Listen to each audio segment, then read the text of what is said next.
Ouvintes da Rádio Cidade de Jundiaí, olá, aqui quem fala é André Schuller. Pensando nesse feriado, né, no meio de agosto, né, todo dia 15, que me ocorreu trazer uma informação que talvez muita gente não tenha. Né? A gente se acostumou a ver o dia 15 de agosto como uma referência à figura da padroeira da cidade, Nossa Senhora do Desterro, né, dos desterrados, né, em referência à figura de Maria, mãe de Jesus, no tempo que ela passa no Egito, fugida, não é, em fuga, vamos colocar assim, junto com seu esposo e um filho ainda muito pequeno.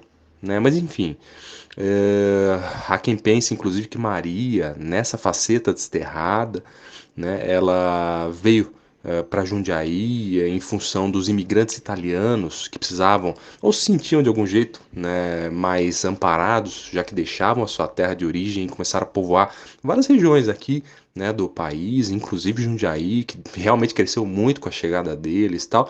Mas enfim, Maria não vem e não entra, né, em Jundiaí, né, nessa faceta desterrada em função dos italianos. Isso é um equívoco.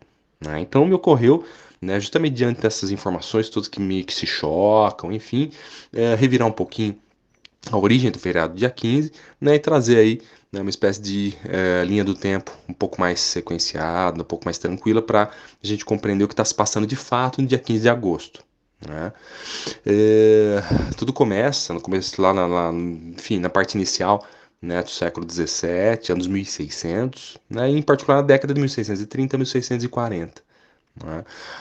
Nesse momento, a gente tem vindo da coroa portuguesa, né, uma espécie de ordem, né, em face da continuação da exploração do solo brasileiro.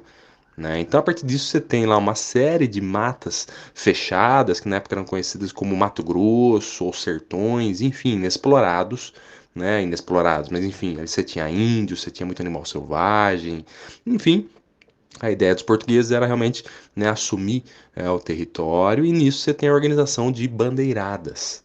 Né? Para a gente localizar aqui, né, um trecho da história que nos interessa, né, o que era Mata Fechada abarcava do atual Pico do Jaraguá, né, até uma região para frente de Fernandópolis, hoje, né, que faz divisa entre São Paulo e Minas Gerais, conhecida como Rio Grande, que de fato é um rio imenso, ele abastece hidrelétricas e tal.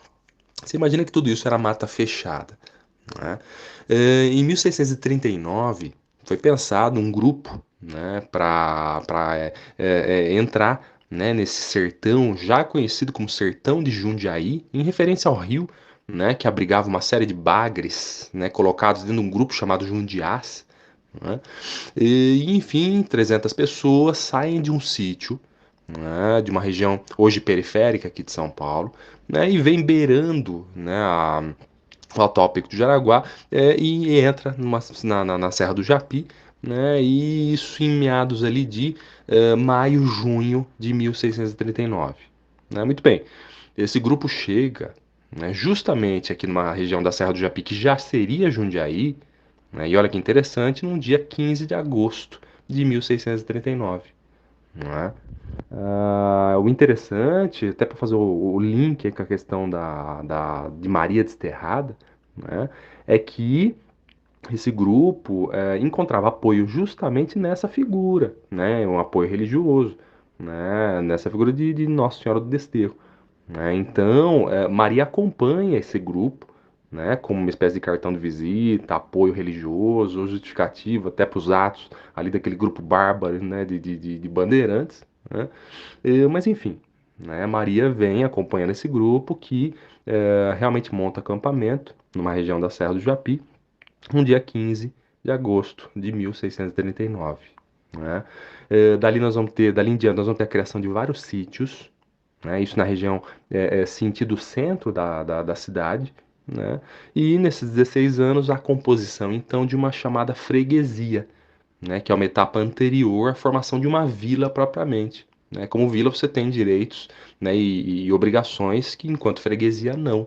Né? Inclusive, essa freguesia de Jundiaí, essa freguesia dos desterrados de Jundiaí, né, como acabou se convencionando chamar na época por um tempo, era ligada, né, a uma vila, né, ali já próxima da atual São Paulo, chamada Vila Santana de Parnaíba, né, cujo nome está preservado até hoje, o que é muito interessante. Então, Jundiaí era uma extensão, de Santana do Parnaíba, nesses anos 1639 e até 1655, né, quando, né, aí sim, no dia 14 de dezembro de 1655, você tem a conversão da freguesia em vila, e aí Jundiaí realmente começa a ter uma autonomia.